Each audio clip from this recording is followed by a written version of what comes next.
Good afternoon to everyone, and I would like to welcome you to this sixth module of webinars on INOCA, organized by EuroPCR and Abbott.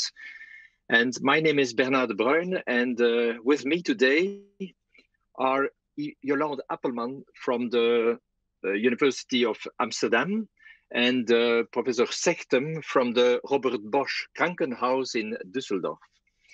In Stuttgart, sorry, Udo, in Stuttgart. Now, next slide. During this hour or so, we would like to demystify invasive coronary function tests, the so-called CFT.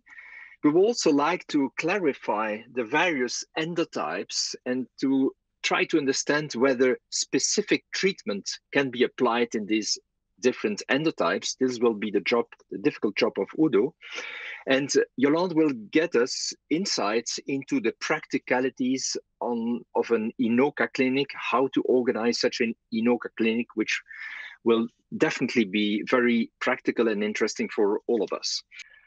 I would like to set the stage by describing a case which is really a very common one.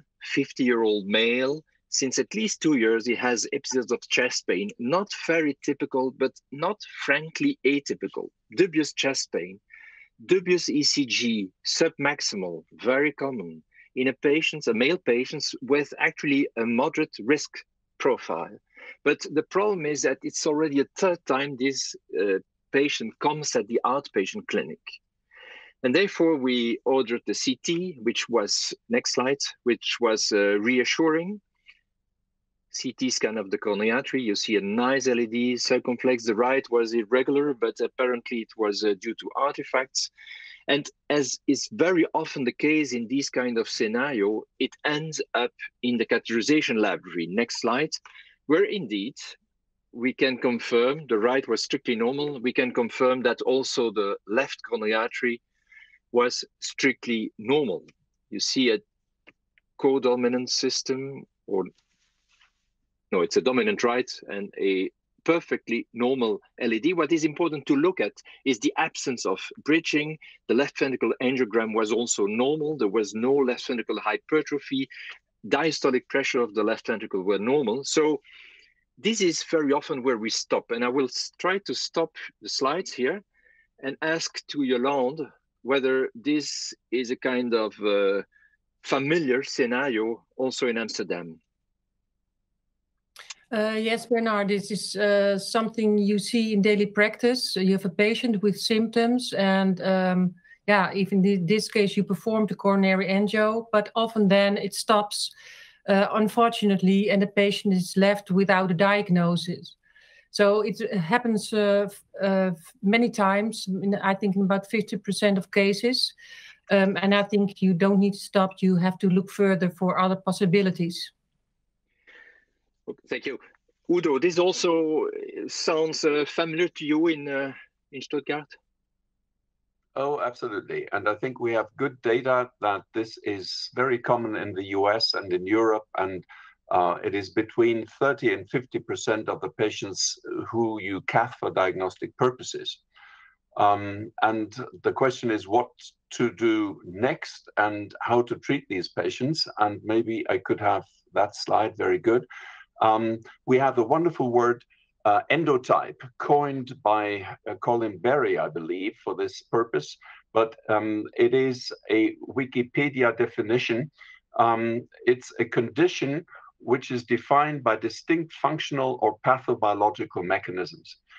Well, I love the word endotype, but I'm not sure whether we have really understood the distinct functional or pathobiological mechanisms behind what we will define as endotypes or what has been defined as endotypes. And I think you have read about a lot of endotypes, but we want to make it especially simple in this webinar for you. So could I have the next slide, please? Thank you. So basically what it's all about is when you do coronary function testing, and Bernard will show you how this is done, you can have 4 potential outcomes. Either the test is normal, or test 1, which is usually adenosine, is abnormal. We call that, this is the third endotype, abnormal vasodilatation. and the second test is acetylcholine, or the other way around, whatever. And acetylcholine shows you whether there's abnormal vasoconstriction. And then you have, of course, patients in whom both of these tests are abnormal, and that is the mixed endotype. Thank you, Udo, for this explanation, not only of the word endotype, but also of the different, let's say, groups of mechanisms which might lead to INOCA and the complaints of these patients. And if we come back to the patient we just described with his normal coronary arteries, and nevertheless in daily life, several episodes of chest pain, sometimes suggestive of angina, we bring him to the cath lab, and there we have to perform additional tests, of course. Next slide. And this is what I would like to demystify. Next. I would like to discuss with you how simple these coronary function tests actually are, the CFT. And I would like to subdivide them in 3 steps. The first step is to perform a simple angiogram. Next.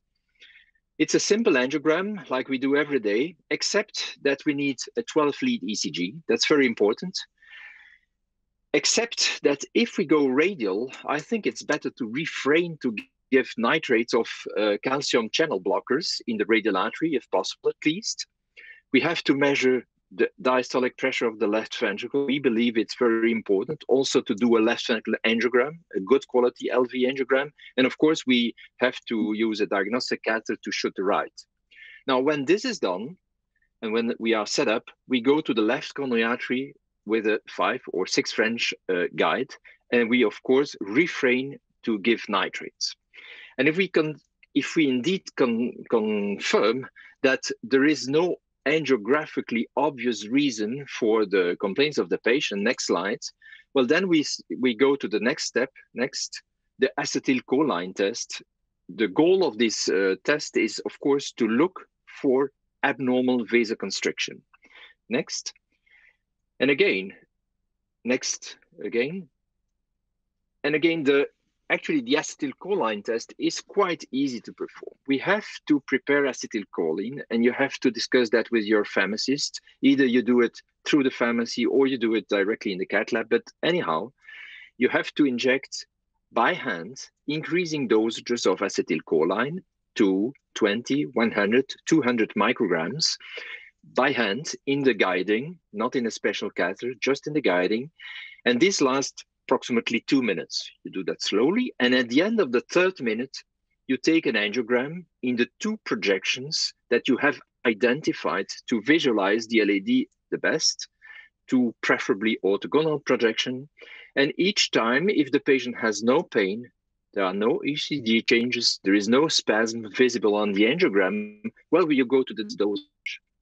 And anyhow, whatever happens, spasm or no spasm, you give a good dosage, a good bolus of nitrates at the end of the acetylcholine test, and you confirm that the angiogram is strictly normal, that the spastic components, if they appeared, have disappeared completely. Now, I heard that in some centers, they also go to the right coronary artery. If the left appears to be strictly normal, they inject 80 mics in the right coronary artery. And in some centers, they also re-challenge the patients when they have shown a spasm in the left coronary artery. They give nitrates and they give again the acetylcholine dosages. We don't do that, I must say. So actually, it might be simplified to something which lasts more or less 12 minutes, 12 or 15 minutes. Next slide. This is a typical example of a case where you see a strictly normal coronary artery, especially the LAD is beautiful. Next. And you will see there, look at the LAD. It went a little bit too fast, but you have seen that the LAD was diffusely spastic. If this diffuse spasm of the LAD goes along with recognizable symptoms and ECG changes, well, the diagnosis of epicardial spasm is done. If in contrast, you only have symptoms and ECG changes, it's most likely that the patient is, that microvascular spasm is present. And these microvascular spasms are characterized by the disappearance of the small distal branches of the coronary tree.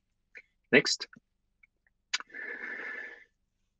If this is done, when this is done, we go to the next step. And I would say whether or not the acetylcholine test is positive or negative, we go to the next step. The goal of this, what we called here the adenosine function test, is actually to detect abnormal vasodilation. Next, abnormal vasodilation, of course, of the microcirculation, no longer the macro circulation, but the microcirculation. Next step. So when we look at the microcirculation, we have to keep a number of things in mind.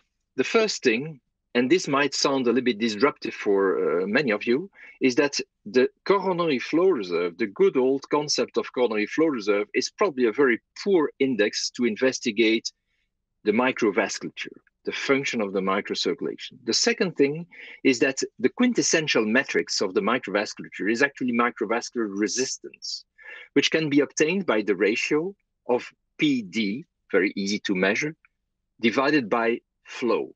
And flow is much more difficult to measure. We will come back on that later.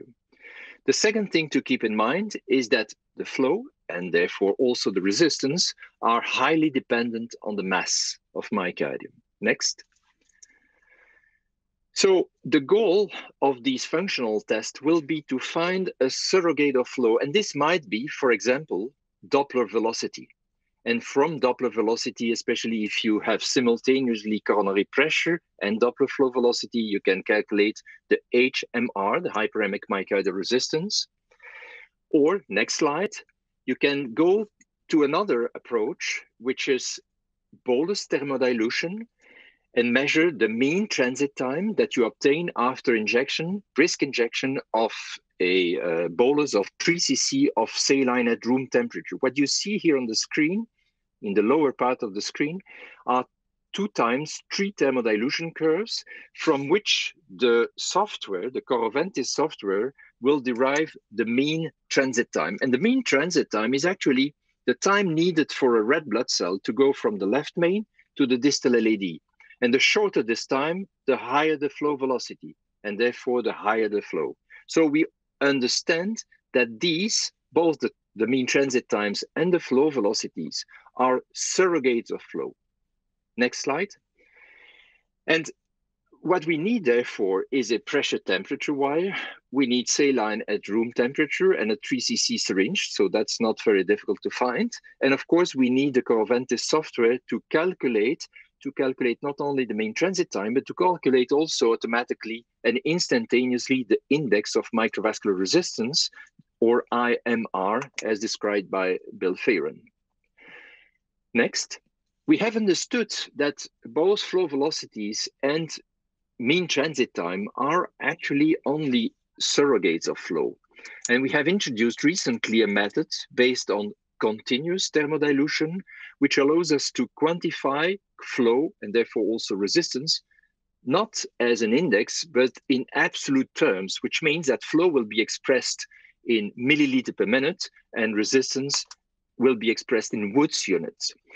I won't go into the details, next slide, but what you need therefore is, next, is the same wire always, but here you also need a dedicated infusion catheter called the Rayflow catheter, saline at room temperature, and always the same software, the Coroventis software, which will make all the calculation instantaneously when you are done.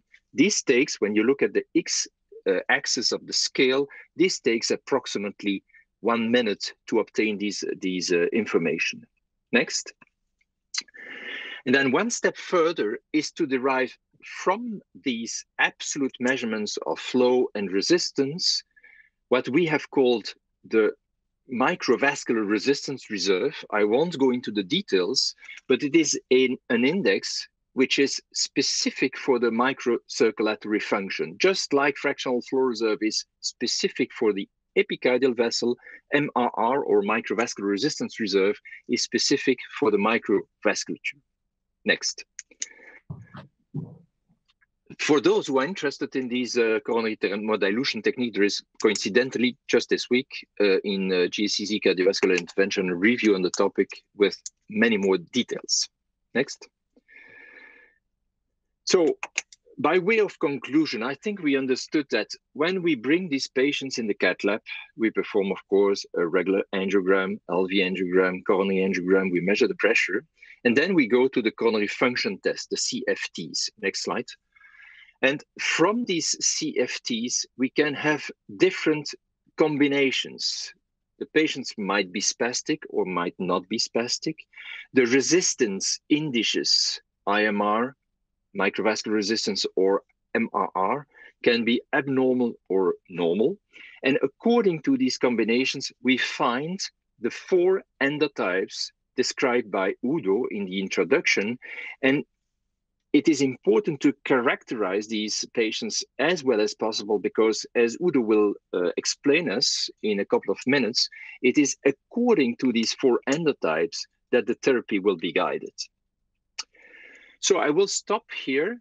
I can imagine that there are questions. I will have to look at the WhatsApp, but maybe Udo and Yolande, you might have already some questions concerning my own presentations.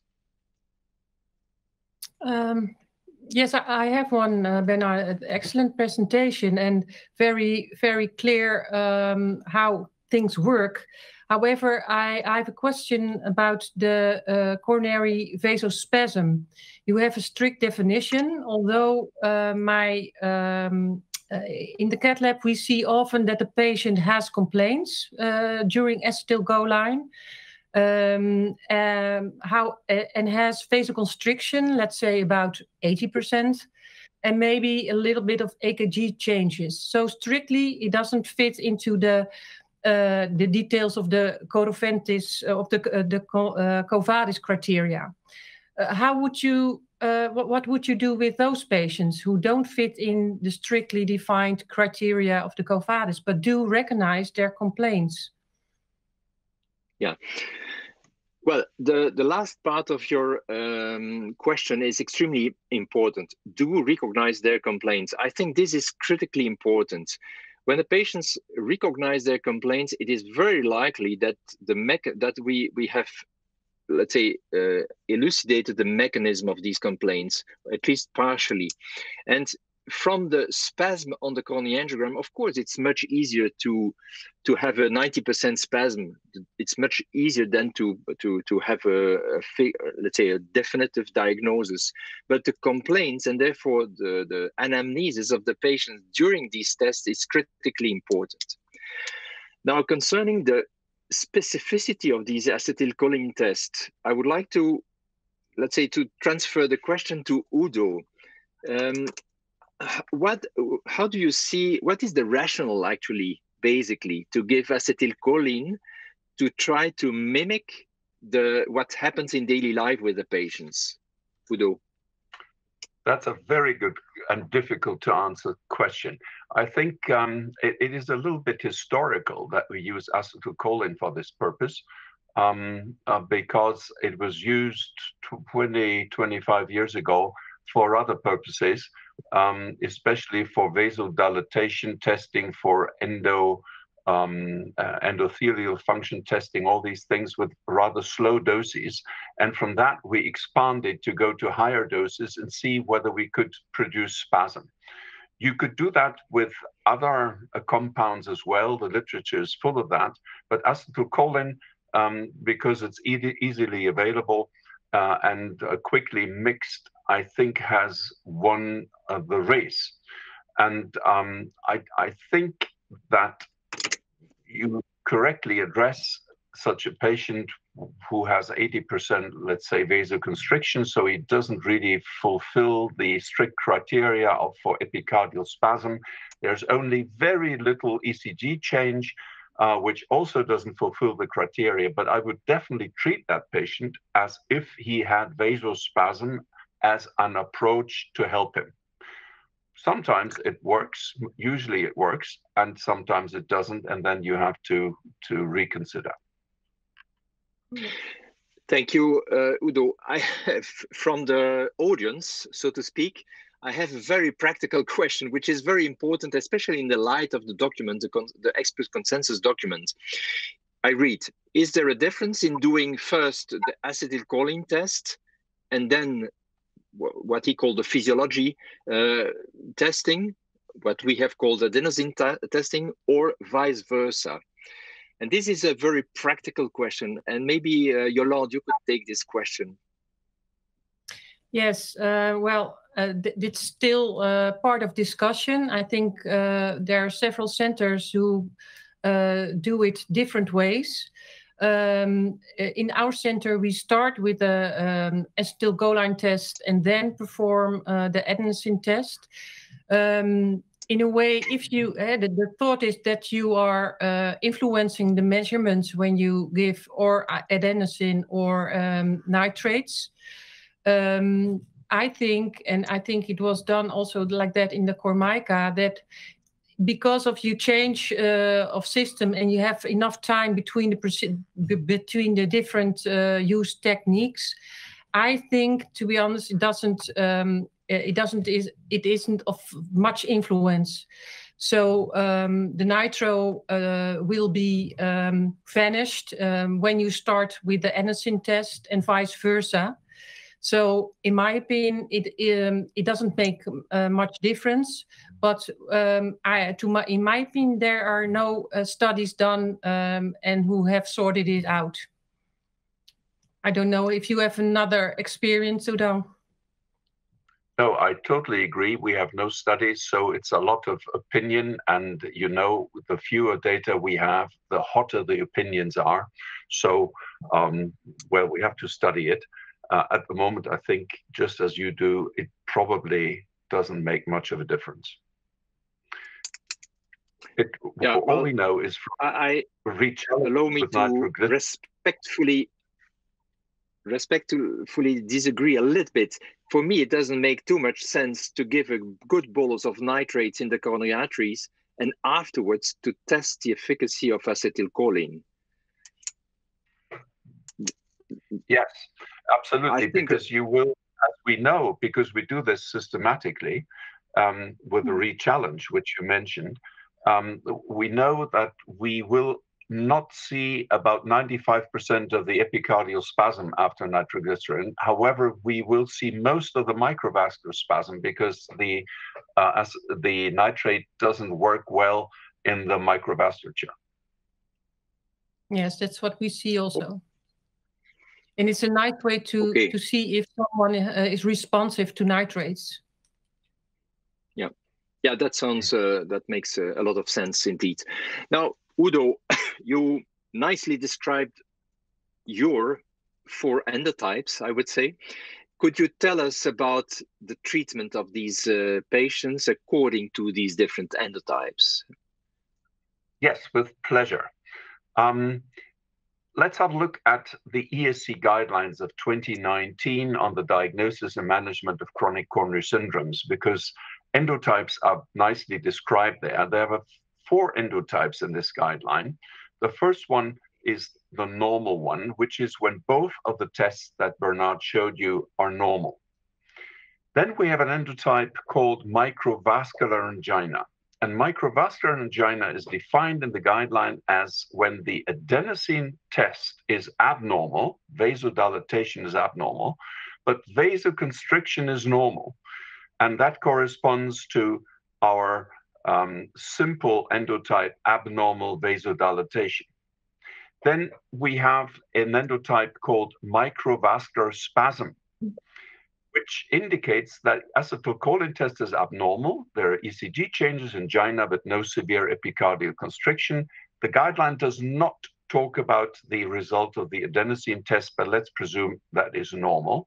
Then we have an abnormal vasoconstriction endotype, simple endotype. And then we have something which is called vasospastic angina, meaning that the acetylcholine test is abnormal with epicardial constriction. And again, this is, of course, an abnormal vasoconstriction subtype. Next slide, please. And the guidelines indeed say it doesn't matter whether it's microvascular or epicardial. On the right-hand side, you see that both of these endotypes have the same treatment. The treatment is calcium antagonists, long-acting nitrates, control of cardiovascular risk factors, lifestyle changes.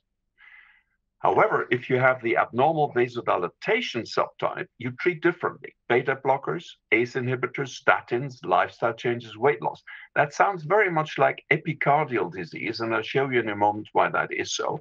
And when you have a normal test, you can look for other causes, or you can be pragmatic, as discussed in the question before.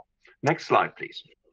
So, is this a good concept, or does this treatment have a good concept? I think it has, because the abnormal vasodilatation subtype is often associated with structural remodeling, and that can have two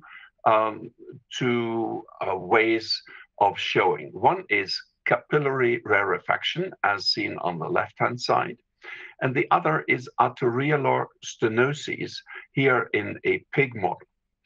Now, when you have these changes, they are not easily reversible, of course.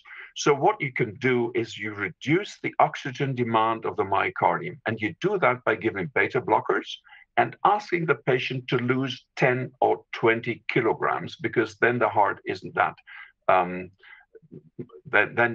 it's not that much oxygen demand anymore.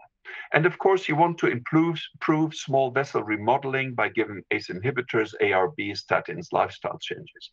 Next, please. Now, when we come to the abnormal vasoconstriction, which you see there schematically, we have an overexcitability of the smooth muscle cells in the media with or without reduced NO production by an injured endothelium. So what do? You reduce the contractility of the smooth muscle cells by giving calcium channel blockers, and you replace the NO by giving long-acting nitrates. And of course, you try to improve endothelial function by control of the risk factors and lifestyle changes. So this is, I think, two good concepts for treatment. Next slide, please.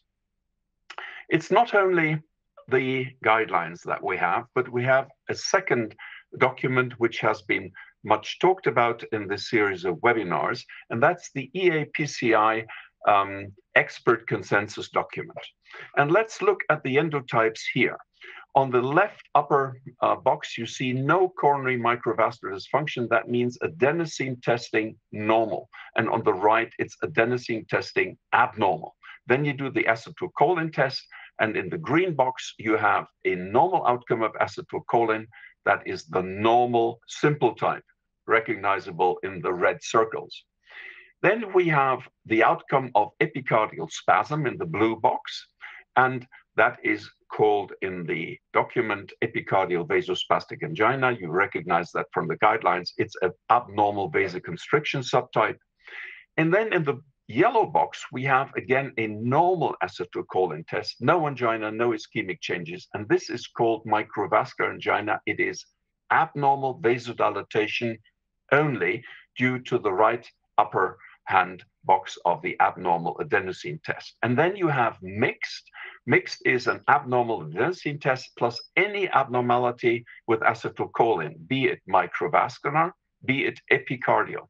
So this is how the expert consensus document sees the endotypes. Next slide, please. How do they see the therapy? Now, what is called microvascular angina, you remember, this is the vasodilatation abnormality only endotype. Beta blocker, we know that. But hello, here's calcium channel blocker. Why is there calcium channel blocker? Nicorandil run, I'll explain later, but this comes as a surprise.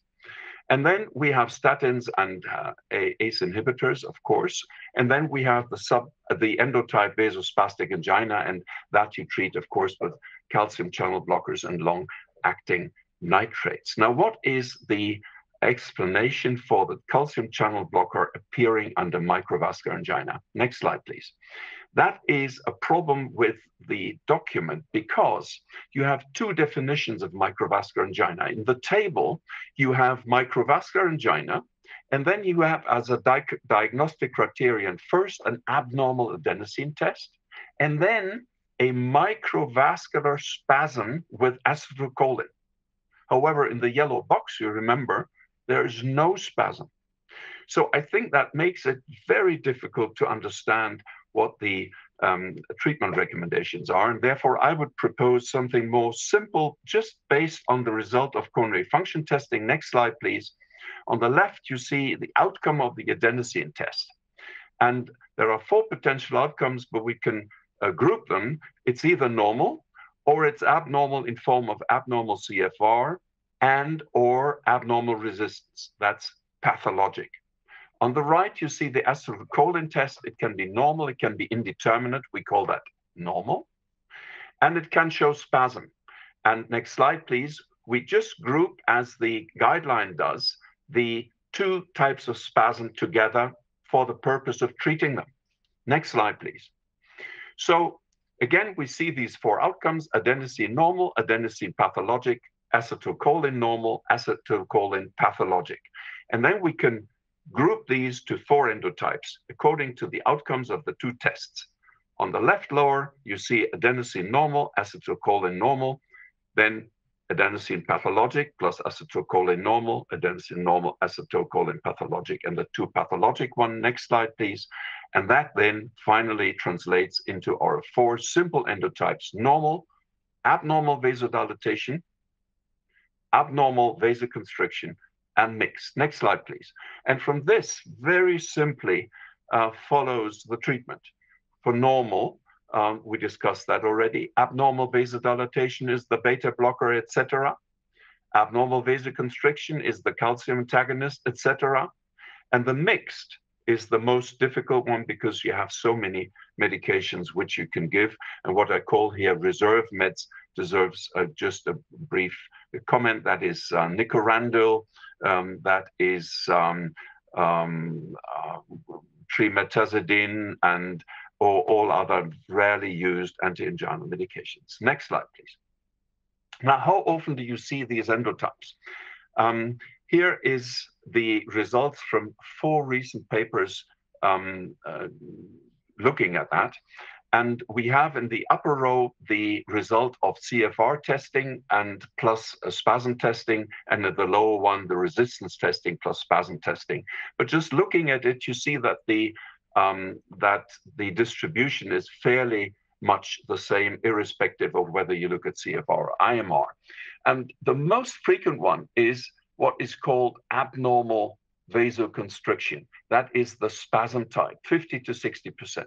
The least common is the abnormal vasodilatation only type, and that is between 5 and 10%. The mixed type between 20 and 30%, and the normal test in about 10 to 20% if you select the patients correctly.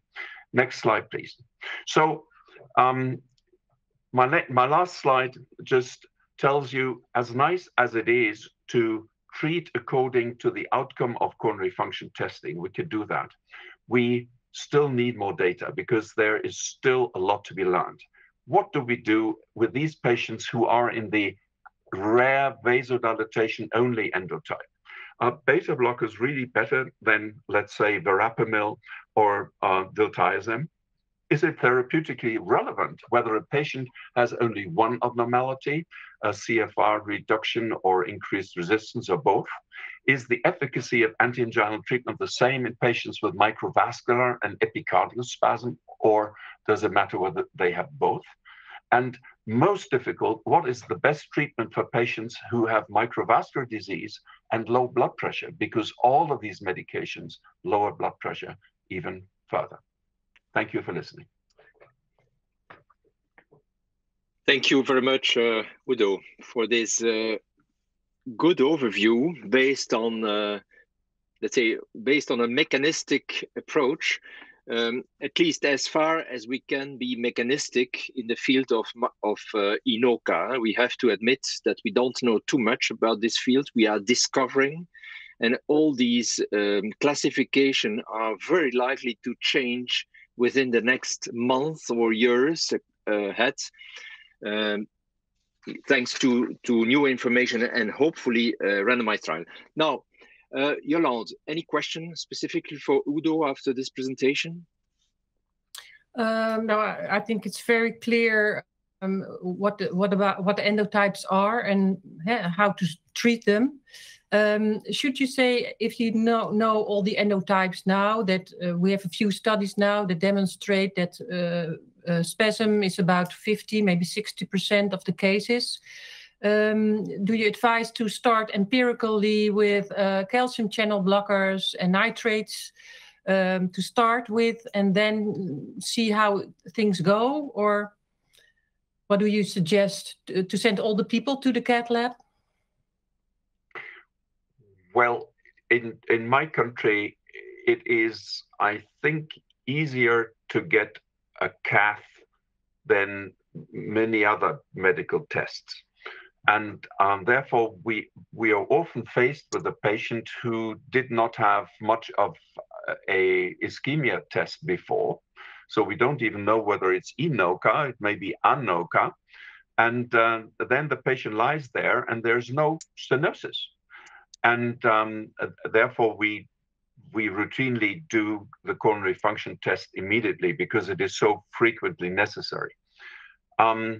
But if you are hesitant, if you know that there may be a normal CT in a patient who has chest pain, and if the complaints sound spastic, meaning that the attacks come out of the blue without provocation, then I think it's a very good idea to try calcium channel blockers first, and many of these patients get much better then. Yeah, I think so. I agree. Thank you. Udo, a very practical question that I picked up during your answer here. You are telling us that you are doing these coronary function tests ad hoc. Yeah. It means without having electively planned the patient for these special type of catheterization. Is that correct? Yeah. It just, well, of course, we tell them that in case we don't find stenosis, we want to know what their problem is. So we will do the function testing. And our nurses can give us the fresh acetylcholine because it only keeps 2 hours once it has been mixed. The acetylcholine is done by them in between 5 and 7 minutes. So we have it there immediately. And whilst we are still talking to the patient, usually the acetylcholine is done. So we can do this on the spot. And it's not really longer than doing a complex procedure in someone who is found to have a nasty bifurcation stenosis. That is done on the spot as well. Yeah, yeah, that's true. Question? Sure. And do you think it's important, because you do it ad hoc? We do it elective, and we stop the anti-anginal medication. What do you think about that? Is it important to stop it prior, or isn't it? It's important to stop it prior, but we also stop it generally before doing a cath. There are very few patients who have so bad angina that one could not stop it 24 hours before and just admit sublingual nitrates. Okay. Udo, I see that there are a lot of questions coming from the audience about, let's say, a lot of proposals for drugs to be used in these cases. I just read, what about antiplatelet drugs? Then what about, wait a minute, anti-cancer drugs? I don't know exactly the rationale, but this is a question. And then more funny even, what about phosphodiesterase inhibitors? These medications that are given for erectile dysfunction, which makes sense, of course. Do you have any clue, any comment? Oh, definitely. Let's start with the platelets first. Many of these patients have diffuse atherosclerosis, no stenosis, and of course they are treated as you would normally treat diffuse atherosclerosis, including platelet inhibitors. I don't know about the cancer drug, but I definitely know about the sildenafil because we did antispastic test the following way. We did a acetylcholine provocation. And then we gave a lot of sildenafil into men and women. And an hour later, we re-challenged these patients. But the difference was not really impressive. So we stopped that, I think, after 5 or 10 cases, never published it, but it was, I was not impressed. Okay, thank you very much.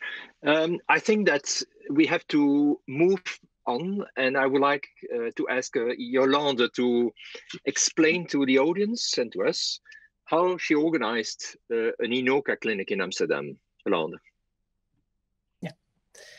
Yes, and just to put the setting, yeah, we all have symptomatic patients in our outpatient clinic, like the patient Bernard talks about, several cardiovascular risk factors. And maybe you start empirically with anti-anginal medication, aspirin and a statin, and because you think the problem might be obstructive coronary artery disease in this patient.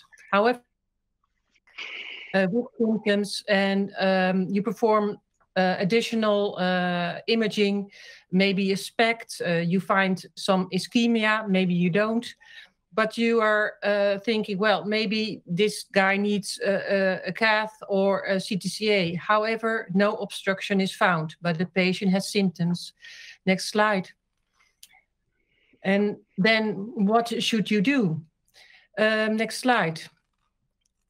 And I think it's time to move on and to think about sending this patient to an expert clinic, where they are able to perform invasive procedures. And when should you do it? When this patient has persisting symptoms after the initiation of empirical anti-anginal medication, but with no obstruction in the coronary arteries.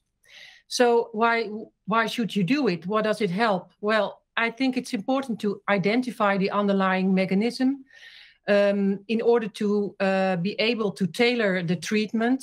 Further, to identify patients who are at high risk. We all know that very low CFR has a higher complication rate for the future. It's because to improve the symptoms and quality of life, we can appreciate that from the INOCA study. When you tailor the medication, the patient feels better.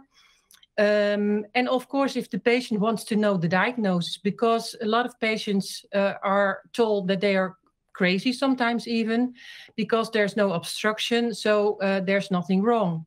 And of course, in the setting of a disability assessment procedure, and of course also important in case for research, because we need to know more about the endotyping. And where should you do it? You should do it, I think, in an experience, in a center that has a lot of experience, not only with performing those coronary invasive procedures, but also it's important how to interpret the results and how to treat those patients after that. Next slide. What do you need? We started last year, and we thought, what do we need in this center to treat the patients in the right manner? Well, of course, in the right upper panel, you need an expert team, people who like to do it, who are interested and have knowledge about the invasive measurements, imaging cardiologist, a nurse specialist, very important because it's a lot of work, and he or she can help very well with the treatment of the patient. You need a physiotherapist and a psychologist. And of course, a research team, very important to include also the patients in research questions. Furthermore, you need to organize a referral outpatient clinical program. What is done there? It's because you get a lot of second opinions. It's a lot of work. So you need a team in order to be able to adapt the treatment according to each patient. You need protocols for treatment, and you need a multidisciplinary consultant team in order to be able to speak or to talk about all the patients and results, and to talk about whether or not you perform a coronary function test or treat them. And you need an expert team on the cath lab, experience in performing those procedures, in how to handle the measurements and endotyping the patients. And it's all regarding a standard protocol. And furthermore, also very important is kind of educational program, because you have to inform also the patient, but also other cardiologists and colleagues in the field who want to know what is going on with the patients. They want to know how to treat the patients, and to tell them about lifestyle therapy, and also talk about the guidelines, the INOCA consensus paper, etc. That's really important. Next slide. And the way it looks like when you have a patient who is referred for a second opinion is that you start to read all the papers. Very important is that you make a kind of list about the medication, which is what is already used, what is the patient treated with, and where is the patient intolerant for. Furthermore, you talk in the first visit with the patient, and that's very important, because you have to discuss what might be going on and what is the problem. It's very important, and they are very happy when you have a good discussion with this patient. First, you can optimize the treatment. Then, if it doesn't help enough, you can perform a coronary function test, and then adapt the treatment according to the endotypes we talked about in the prior talks. It takes several visits and telcos to direct the patient and direct the treatments before they finally go back to the cardiologist with lifestyle treatment and a rehabilitation program. So I want to demonstrate you in the next slide a patient we had last year, a female patient, about 50 years. She already had a cardiac history with symptoms, chest pain, but no obstructive coronary artery disease. And she already had a minor stroke, several cardiovascular risk factors like hypertension, smoking, family history. Next slide. And she was presented to us for the first time with heavy chest pain, and on the EKG in the ambulance, ST elevation in the inferior leads. She was in a bad shape. We had to perform a basic life support, and she was directed to the cath lab. Next slide. We performed a cath, and you can appreciate her angio here. You can see a normal left and right coronary artery, although there might be some small plaque. Next slide. Next slide, in the proximal part of the right coronary. She had a positive troponin. She had some changes on the echo and on the MRI with edema in the inferior part. Next slide. However, during just before the cath, she had normalization of the EKG and her symptoms were gone. So next, we thought, well, this might be abnormal vasoconstriction, vasospasm. Next slide. And we treated her according to that with lifestyle modification. Of course, very important, smoke cessation. It's an important trigger for getting spasm. Statin treatments, and of course the calcium blocker and long-acting nitrates and short-acting nitrates. Next slide. However, it was not enough. She came back several times with symptoms, STT changes, always good reaction on nitro IV. We increased the calcium blocker, we increased the long-acting nitrates. However, it didn't help. And the last time she came back, only symptoms-free with nitro intravenously, and we couldn't get her off the nitro. So we discussed her again in our team, and we thought, well, are we on the right track? Maybe we should perform a coronary function test, and we did, to ascertain the diagnosis and to tailor the treatment more or better. The adenosine test was normal with a CFR of 3.9 and a normal resistance. And the acetylcholine test, next slide, demonstrated in increasing dose the normal coronary artery in the left upper panel, increasing the dose, and in the third and right angio, you appreciate, next slide, vasoconstriction in the upper part of 90%. She had chest pain next. And next, she also had ST elevation in the inferior leads. Next. So next, we thought this is really angina caused by vasoconstriction of the right coronary artery. So we are on the right track. Next slide, please. And we treated her again. We had a basic medication. We increased the calcium blocker, the nitrates. We added a nicorandil, ACE inhibitor, calcium blocker again, of which she was intolerant. We stopped the nitrates, switched to molsidomine, increased to maximal dose the diltiazem, but it didn't help enough. We switched to bosentan. She was intolerant, and finally we ended up with ranolazine, which had no effect. And with all the help of other people, she was desperate, and she said, well, really, you have to help me. Could you put a stent in it or a cabbage, or I'd rather die, because this is no life for me. And we discussed it again, and we finally thought maybe we should do that. Next slide. And it's a very very rare occasion. However, we did perform a PCI. You can see in the upper level the vasoconstriction we performed before. We also performed an OCT in which you can appreciate the plaque formation. We put a stent in the most proximal part as the severity of the spasm was there, most obvious, and after the stent was in a good position. Next slide.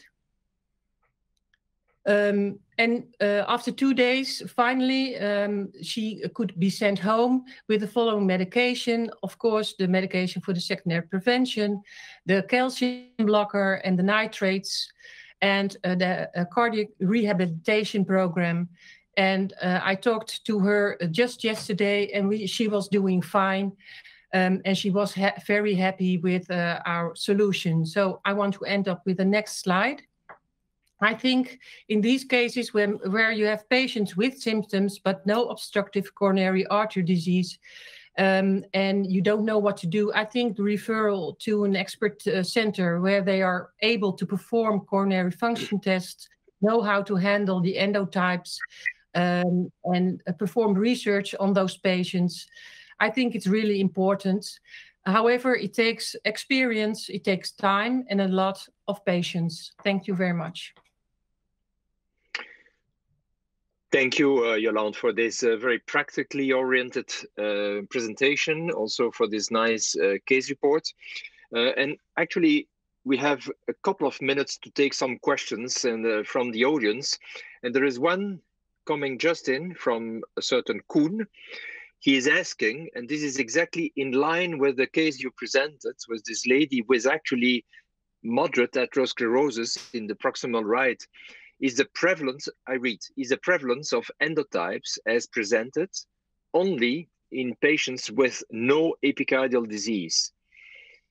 Yolande, do you have, in other words, do we see also these kind of reactions in patients with overt coronary atherosclerosis, classical? Yes, we see we know there's in those patients, I think in about 80% or more, you see some form of atherosclerotic disease.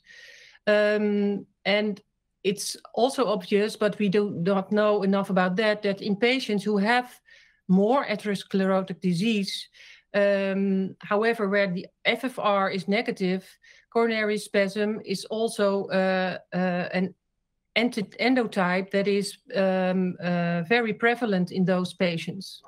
I don't know if that is the answer you're searching for, because we do see a lot of times atherosclerotic disease in patients who have coronary spasm. Yeah. Udo, any comment on that? Because that's important, because this is a very common situation. The patient with diffuse coronary atherosclerosis, obvious from the angiogram, no even any need for OCT either.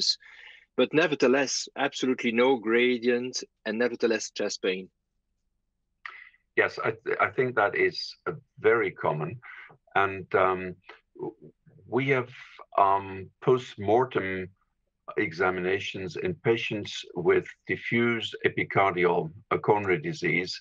And the pathologist in Tübingen, Professor Klingel, she looked at the microvasculature. And you see exactly the same type of stenosis and atherosclerosis as in these pigs, which I showed you in a slide, in these elderly patients with diffuse coronary disease. So it does not stop in the epicardial coronary artery, and it extends further on. And I think that has to be considered. The other thing is we often don't know why these patients have spasms. Sometimes the spasm stops for 1 or 2 years and then it reappears. And one possibility is that there is inflammation in the wall of the coronary artery with or without much plaque. And this inflammation may trigger the spasm.